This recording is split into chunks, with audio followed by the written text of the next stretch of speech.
Podcasters, assemble!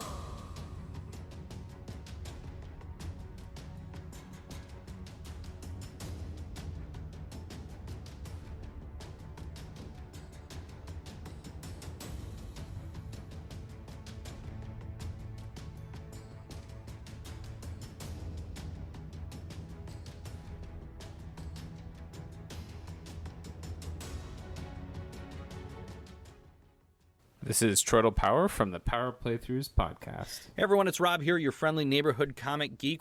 This is Katie from Tea Time with Katie and Chelsea. Hey guys, it's Jason from Drinkopedia Podcast. Hey everyone, this is Becky, Troy's wife. And this is Captain America, the Winter Soldier. Captain America, the Winter Soldier. Captain America, the Winter Soldier. Captain America, the Winter Soldier. Captain America, the Winter Soldier.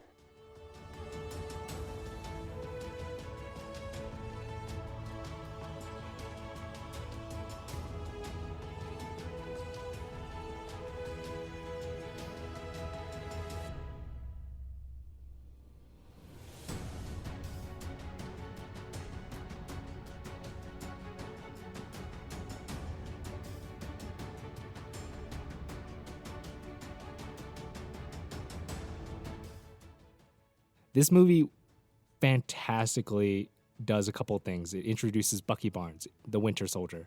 It disassembles completely S.H.I.E.L.D. from the Marvel Cinematic Universe. But moreover, and the main point of it, is it grows Captain America, which he is the goodest boy.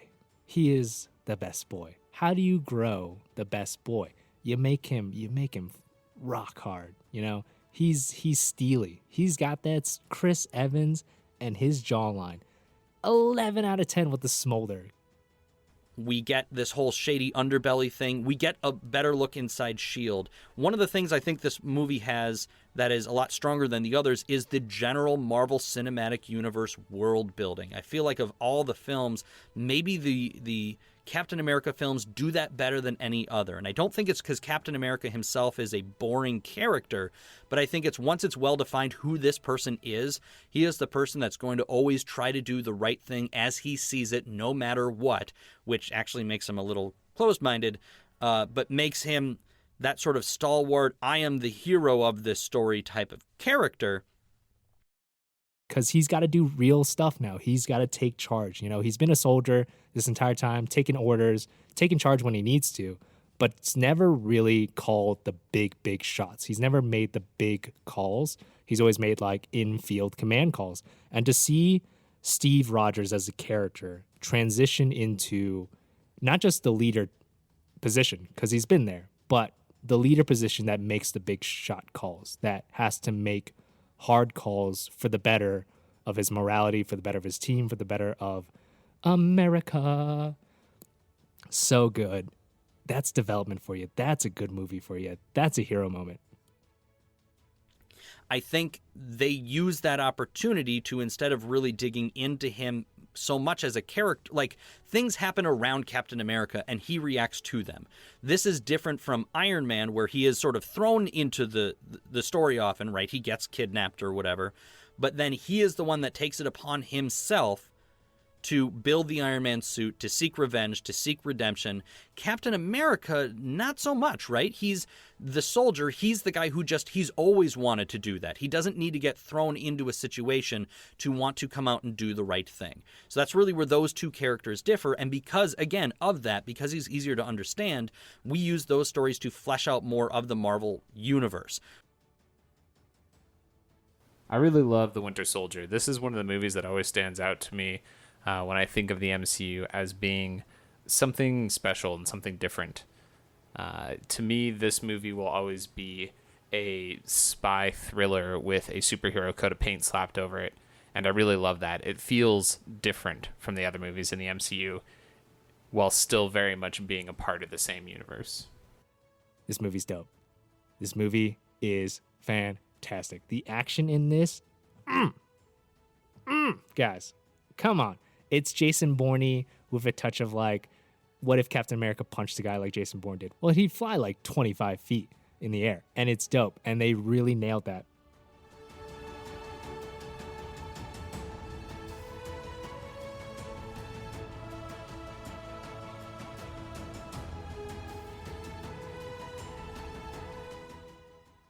Falcon is a really fun character throughout the MCU movies, and he gets a great introduction in this movie.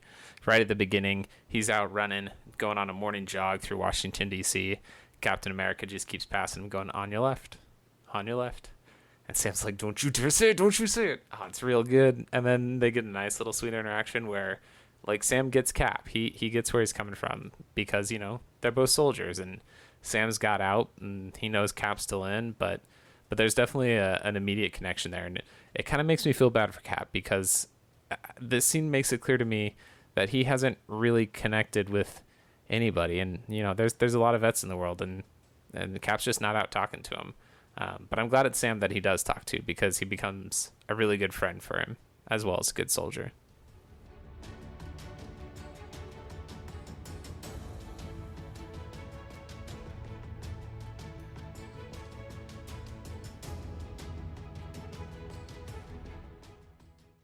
There's a lot of great action scenes in this movie, but the opening raid on the Lumerian Star, the shield ship that's been taken over by pirates, will always be one of my favorites. This is the film that made everybody really like Captain America. He's shot differently. We get to see that opening sequence of him in the stealth suit where he's taking guys out, so we get to see sort of a much different idea of what his powers are, if we call them powers, the idea being he's peak physical everything. He's faster, he's stronger. It's another stealth mission. I've talked before about how much I love stealth missions. With Thor, the stealth mission was fun because it was a complete failure, whereas Cap's stealth mission here is great because it's a complete success. I tried to keep count this time. I might have missed something, but from what I noted, Cap takes out 17 dudes in the stealth portion of the stealth mission. Then that's before his team even gets there. Then once the rest of his team land, they take out pretty much everybody else. But yeah, 17 dudes on his own as Cap's running around the ship. He's punching people, he's throwing his shield at people, he kicks one dude just straight off the side of the ship. It's really good. I like it. I really like the costume design. This is where we also start on that right path of how Captain America is going to look for the rest of the films, which for me personally is a big deal in that it makes me like the character more. If you look silly, and even though, you know, it's still kind of a superhero costume, right? I like the redesign in this film. And it's one of the first ones where I watched it and was like, oh, I need that costume. I really want one of those costumes, or I really want one of those Winter Soldier costumes. Then you get to see some sweet shield strategies as the rest of the team moves into position to take everyone else out, including Black Widow going off on a weird side mission of her own. Turns out she's doing a secret mission within a secret mission. We get more of Black Widow, which, if you're counting, I think has been in almost more movies than any of the other characters, right? Because Iron Man 2, I don't know if she shows up in Iron Man 3. Off the top of my head, I guess not. But the Avengers. But yeah, it's just Black Widow sort of spreading herself out in all of the other films. I don't know. Side note, I don't know if this is going to be in the episode or not, but I just need to make this point. Has anyone else ever noticed that Black Widow's hair is different every single movie? It reminds me of Kira from Deep Space Nine. Her hair is different every single season, sometimes twice in the middle of a season, but Black Widow's hair, I don't know why she can't keep her hair. I guess I can't because I change my hair all the time too, but I think it's really funny that her hair is always different. And of course, this action scene ends with Baltrock the Leaper. I didn't know anything about this character when I went to see this movie, but pretty shortly after I saw it, I heard that, hey, that was actually a comic book character.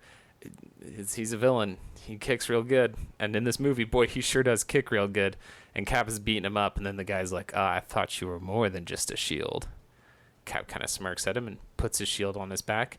And then Cap totally beats him at kicking. He kicks him real good and does better kicks than Baltrock the Leaper kicks.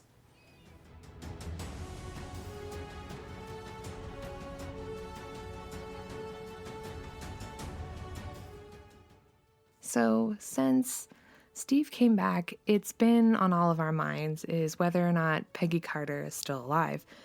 And if so, like, will Steve go and see her? Like, will he go find her? And in this movie, we finally get to see the reunion we've all been longing for. So this is the last time that we get to see Peggy Carter. Like, I think they do a few flashbacks in the future, but this is the last time that she's actually like in the movies. And she's old, and Cap goes to see her. And honestly, I cried. When I was doing my research on this part, I actually started crying again because I watched the clip for this part. So I cry pretty much every time I watch Peggy and Steve scenes. So first, for this part, we get to see Steve visit the exhibit at the museum with a fantastic voiceover by Gary Sinise, who I freaking love. And then we get to see Steve watching a video of an interview with Peggy, and he looks down at the compass with Peggy's picture. So he's been carrying that compass pretty much forever. I mean, I know he was frozen for, forever, but he had the compass with him. And then there's a cut, and the next thing we see is Steve sitting by Peggy's bedside in the nursing home. And this is the reunion we've been waiting for, and Steve is just talking to Peggy about how he feels about being part of S.H.I.E.L.D. And I love that Peggy sort of calls him dramatic, and Steve starts to tell her, that half the reason he stays working with S.H.I.E.L.D. is because she helped found the organization. And even now, after all of this time, he keeps, fighting because of Peggy, because it's what she would have wanted. And he's sitting there talking to her, and he's telling her how proud she should be because the life she lived and everything. And then she goes, "The world has changed, and none of us can go back. All we can do is our best. And sometimes the best that we can do is to start over." And I thought that was really sweet. The part that I just tear up at is when she starts coughing and she closes her eyes and Steve turns to grab her some water and then turns back and she looks at him as if she's seeing him for the first time since he disappeared. And Steve's face when he realizes that she is recognizing him again for the first time is that basically he's realizing that she has Alzheimer's. She loses track of her memory. I think she has some sort of Alzheimer's or something. And she starts getting really sad because she sees him and she's like, you came back to see me. And it was really cute and really sad because I love Peggy Carter. And it just breaks my freaking heart because he just goes with it as she reacts to seeing him. And he tells her, I couldn't leave my best girl. But, I mean, his face is just heartbreaking. And, Steve loves Peggy so much and he would do anything to make her happy. But you can see the utter heartbreak in his eyes and on his face. You just kind of know that he wishes things could have been different. He wishes so desperately that he could have spent his life loving her and being with her, but sadly he couldn't. And he will have to live with the decision that he made, back when he decided to crash that ship and not be with her. And that's just something that he has to learn to live with. So for Steve, at some point, Peggy will pass away. And Steve will have to kind of just live with that whole thing. And it's pretty upsetting.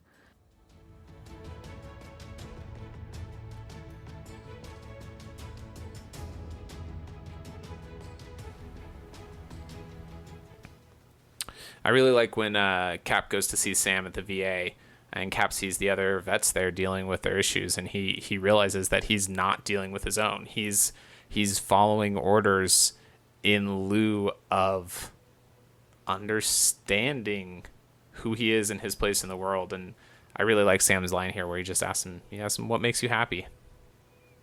And Cap says, I don't know. It's really sad.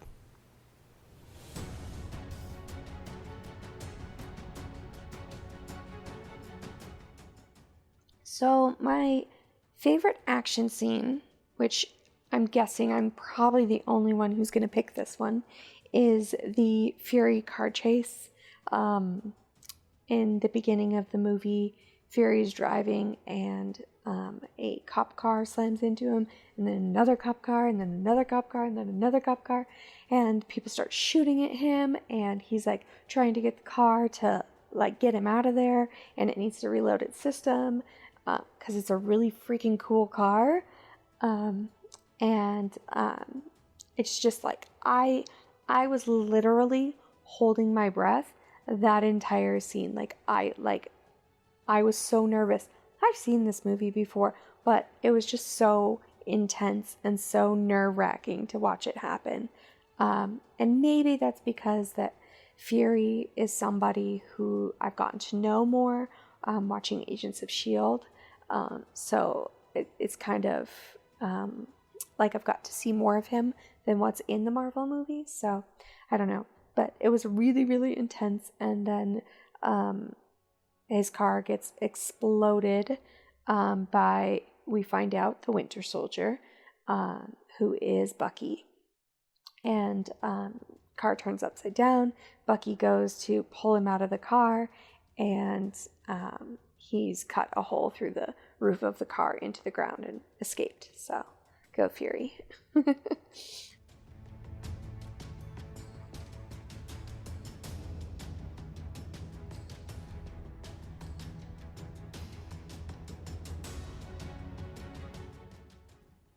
My favorite line of dialogue is when Cap gets on the elevator with some of the buffest S.H.I.E.L.D. agents I've ever seen.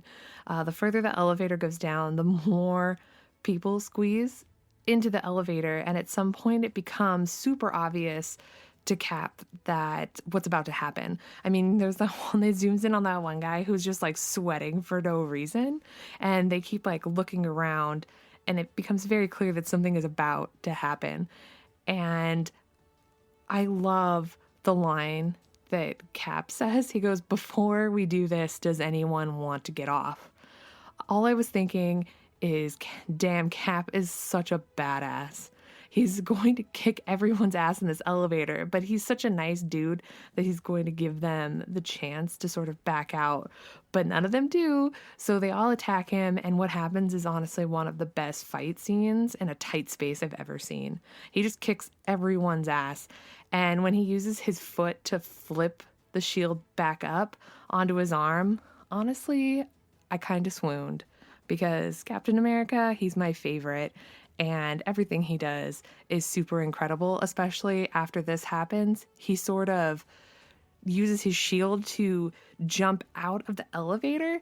And the only question that I have is, how is Steve Rogers, Chris Evans, able to fit his perfect Dorito chip body behind that shield? And the reason I call him a Dorito chip is because if you look at his back, from the back or from the front, he actually forms a perfect chip.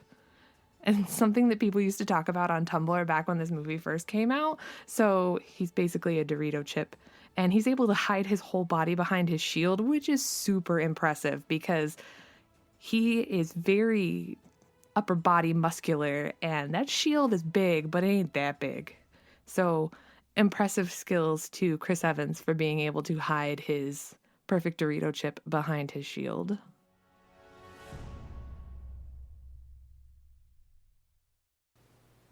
In Armin Zola's bunker, he's revealed Hydra's existence.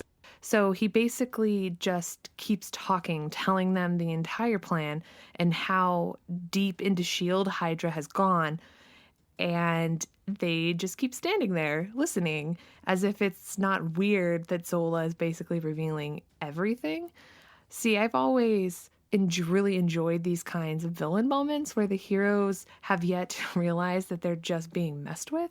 So they just sort of stand there and basically like Zola's doing a PowerPoint presentation over everything that's going to happen and showing them all of the plans and basically everything that they need.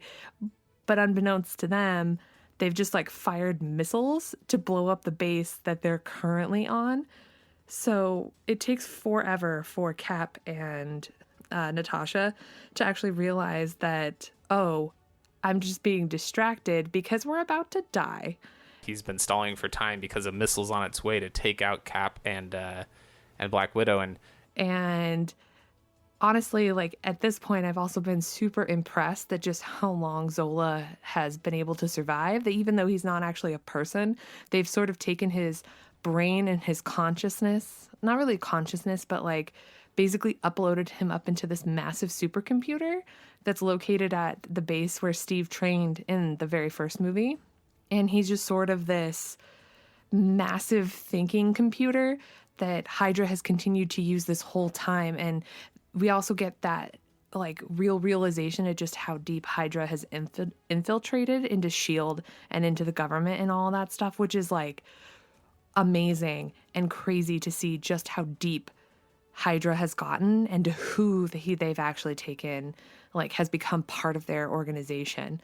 It's crazy. And I think that's really in that moment when Steve just sort of kind of starts to realize just how deep it's become. There's always been sort of inklings, because obviously Natasha has kind of been working with Nick Fury, and they've always sort of like tried to have been thinking that there's something else going on deeper than they actually thought. And this is the movie where they basically figure that out. Cap's just like totally in disbelief about the existence of Hydra, that SHIELD has basically been a front for Hydra all along without anybody knowing. It's like his whole world is crashing down around him. And then the missile hits the bunker, and the whole world comes crashing down around him.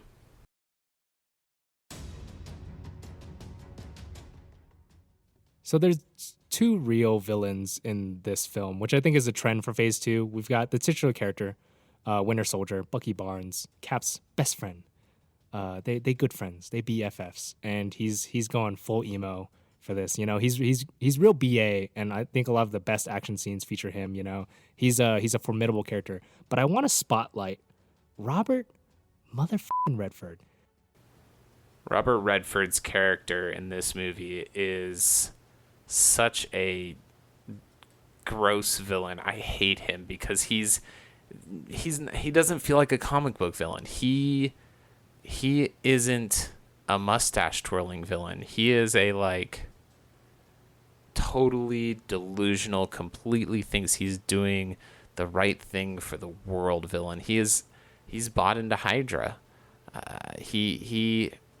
I mean, his line when the helicarriers are taking off, or the new Insight ships are taking off, is, "Finally, we are here, and the world should be grateful." And it's clear that he's talking about Hydra. Like he knows this is Revelation Day for Hydra. There's no way they're not going to be public after this, because they're going to send their ships in the air to kill 20 million people. So the world's going to know Hydra's around, and he thinks that it's a good thing. He's totally delusional, and he's sick and gross and awful and so damn charming. They did such a good job putting Robert Redford into this role, because he's just a charming man, and he's so bad. He is he's playing Alexander Summer, their old rich white guy, and he plays it so freaking well. And I think I have so much more appreciation for him as an actor, and him in this film specifically, because the Russo brothers gave him a bunch of dialogue. And he had a lot of great actor notes, because he's done this forever, of saying like, you don't have to make me say that. I can just say that with my face. I can just say that with my performance. And I think that goes so well. That's really the pinnacle of like the talent and the standard that we're working with here in Captain America 2. You've got Robert Redford, who will take notes and will improve the film with his performance. You've got the Russo brothers, who before this only did like episodes of Community, coming in with their A game. You've got Chris Evans, who, oh my God, Chris Evans. And you've got like fantastic writers and performances all around in this entire movie. And that's really, I think Robert Redford epitomizes really why this movie is the best film.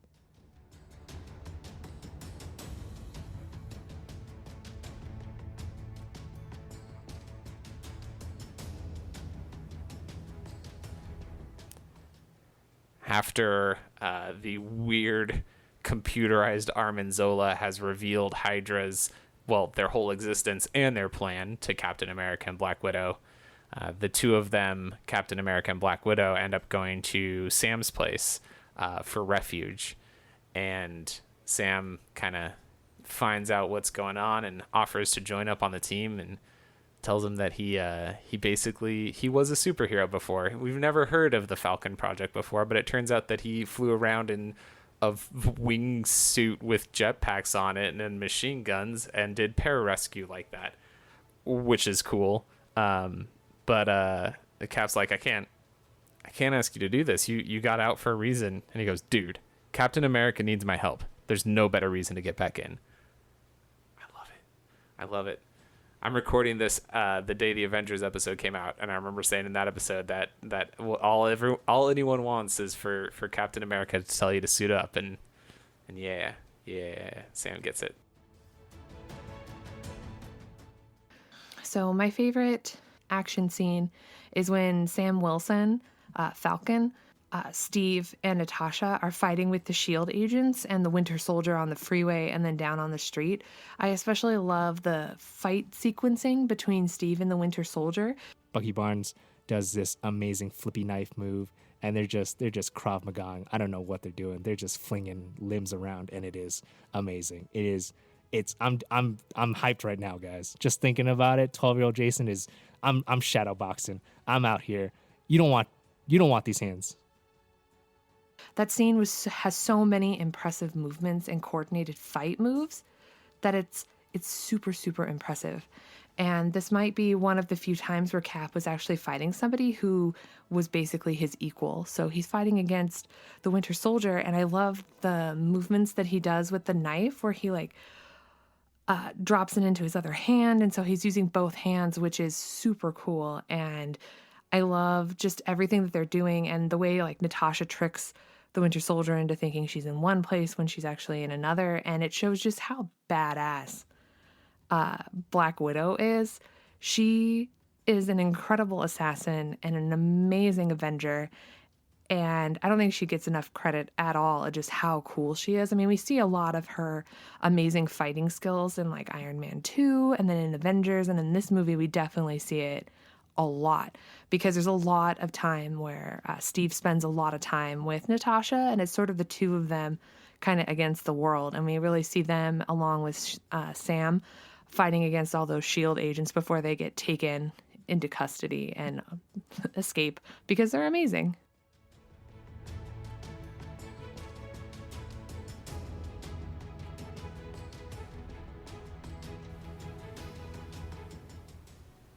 Unfortunately, when they actually get ready to go into the final battle, Cap doesn't tell Sam to suit up. Instead, he says gear up. And then he goes off to steal his old World War II uniform. But he says gear up. Come on, Cap. The line is suit up. We all know it. My Stanley moment for this movie. So, Captain America is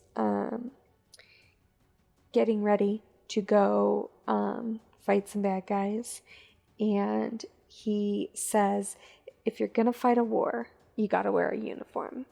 And then it cuts to the next scene, and it's the Captain America Museum, and the janitor's there walking, and he looks over and he sees the Captain America mannequin with all the other mannequins of the other soldiers, and it doesn't have a uniform on it, and he goes, oh man, I am so fired.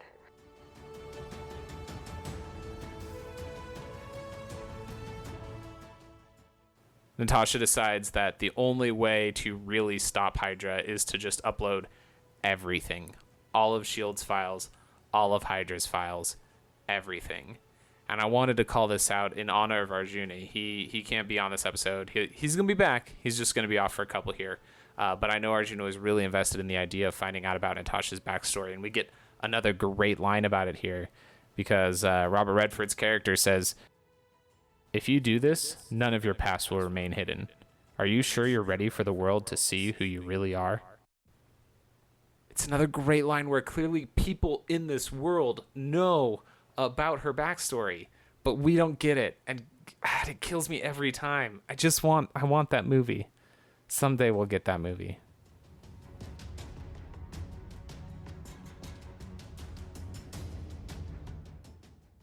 So this is kind of a blend of hero and villain moment. Captain America is fighting the Winter Soldier, Bucky, towards the end of the movie, and Cap is trying to stop the missiles from being launched on basically the whole world, and Bucky and him are fighting, and then Cap finally is able to get Bucky to pass out, and then he goes and he stops it, but then they turn the missiles onto the helicarriers, which is where Bucky and Cap are fighting, and Bucky gets pinned under a steel beam. So obviously at this point, Steve already knows that the Winter Soldier is actually Bucky Barnes, his childhood best friend that he believed to be dead. So Steve has one of those selfless moments, like he has become known for. So Bucky is trapped under a giant metal beam as the ship is going down, and Steve just can't leave him. That's his best friend. There's no way he can just leave him behind. So he saves him, and they start fighting again because Bucky isn't actually Bucky. He's the Winter Soldier.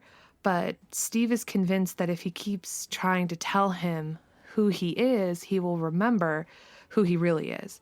And Steve isn't even really fighting back at all. Like, he just keeps getting punched by the Winter Soldier. And there's this moment where he just sort of drops his shield and it falls off the ship into the water below and says he won't fight him. And he just stands there and lets Bucky just beat him up while he yells, "You are my mission." And Steve says that one line that just sort of rips your heart out. So like Bucky has beat him and they're sort of laying on, like, not the ground, but like at the bottom of the ship. And Steve is laying there just beaten up, and Bucky raises his fist and he's like, "You are my mission." And Steve says, "Then finish it, because I'm with you till the end of the line." And in that moment, everything Steve has done to try to get through to his best friend works, and Steve just like falls into the water because this piece of the ship just breaks off and falls down and knocks Steve away, and Bucky just sort of stands there and watches him fall into the water. It's another one of those selfless sacrifices to save somebody he loves that Cap is just so known for.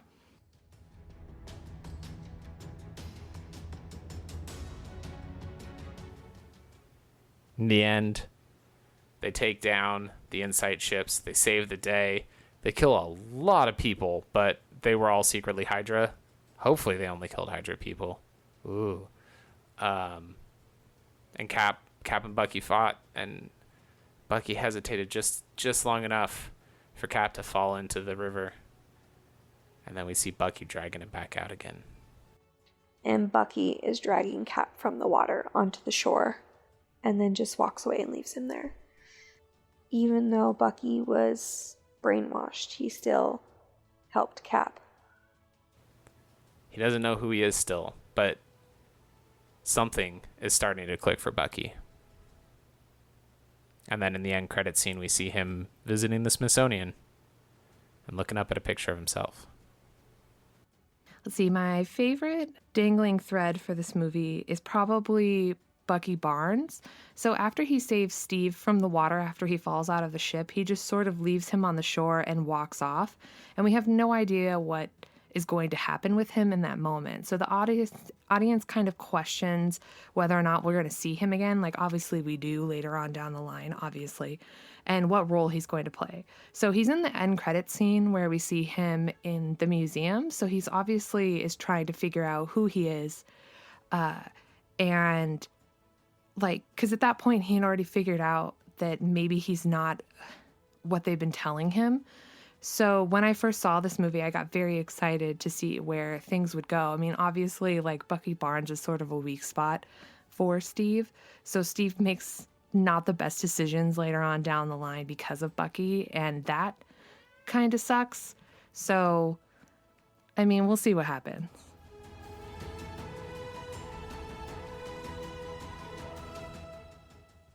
the way this movie ends is a big old cliffhanger. We see Cap kind of take the drop into the water. He's saved by his good old friend, Bucky Barnes. So what does this mean going forward? Like at the time the Winter Soldier came out, fans of the comic books know this guy's the next Captain America. He's going to come back as a good guy. And this was a little bit of that tease, but we weren't sure at the time where it was going to go. I think the MCU had solidified that, we make our own strides. We're definitely going to respect or pay homage to the source material, but we're going to make our own strides. So seeing, Bucky at least save his friend was definitely an inkling for all of us. Like, Bucky's going to come back. The Winter Soldier is going to come back, and we're all excited for what's going to happen in that arc. Is he going to be a villain again? Is he rejuvenated? Is he back to being BFFs with Chris Evans? We don't know. And I really enjoyed that cliffhanger of a moment.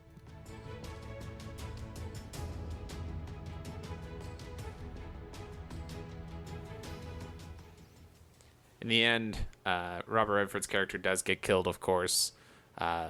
We've talked about that's something that the Marvel movies have a tendency to do. In this case, it doesn't really bother me so much because he wasn't really the villain. While he did a great job being the villain, the real villain of this movie is Hydra, and it's clear at the end of things that Hydra isn't done with. I've mentioned on previous episodes that I'm a huge fan of the Agents of S.H.I.E.L.D. TV show, and this movie is why that show is good. It was fine for that first half season, but then once this movie came out and the Hydra stuff happened on S.H.I.E.L.D., oh my gosh, it's incredible. If you started watching Agents of S.H.I.E.L.D. and gave up before Hydra happened, holy smokes, go watch Agents of S.H.I.E.L.D. because it is incredible what they do with this storyline.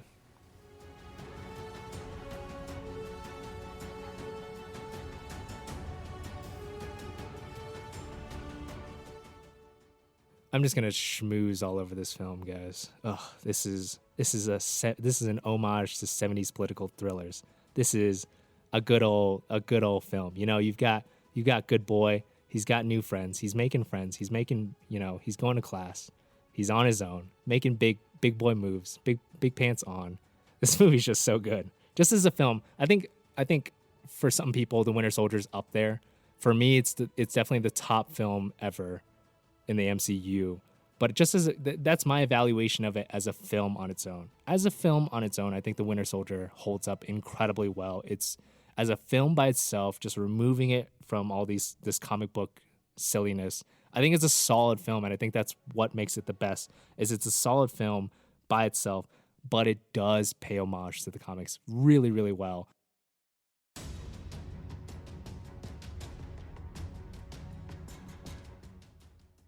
We get the whole story of S.H.I.E.L.D. and Hydra, and again, we deal with Bucky and Bucky coming back, and there's some great stuff in here, some great fight sequences. I think it's shot really well. I think all of the actors are doing a top-notch job. So I thought they did a pretty good job with everything. Like all the Marvel movies, there's always some things in the plot that's kind of, you're not really sure how to take it. But Winter Soldier is certainly one of the strongest films of the series.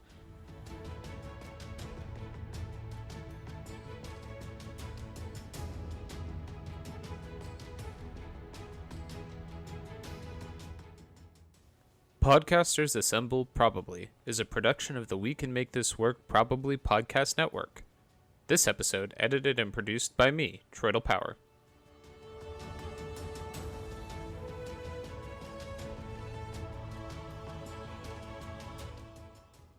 Find more of our shows at probablywork.com and learn how to join the initiative and contribute to future episodes of Podcasters Assemble Probably by looking us up on Twitter as @CastersAssemble.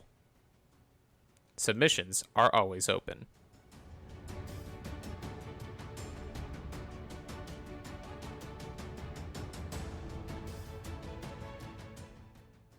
Thank you to everyone who was able to contribute to this episode. Be sure to check the show notes for links to all the places you can find them online.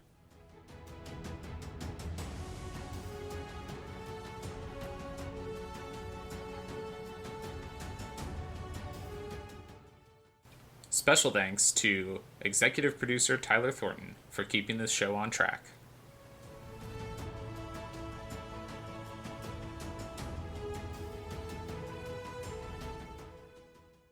If you do this, none of your past will remain hidden.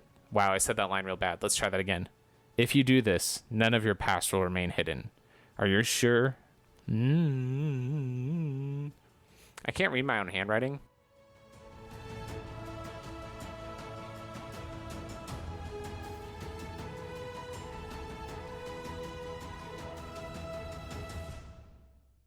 Podcasters Assemble probably will return in Guardians of the Galaxy.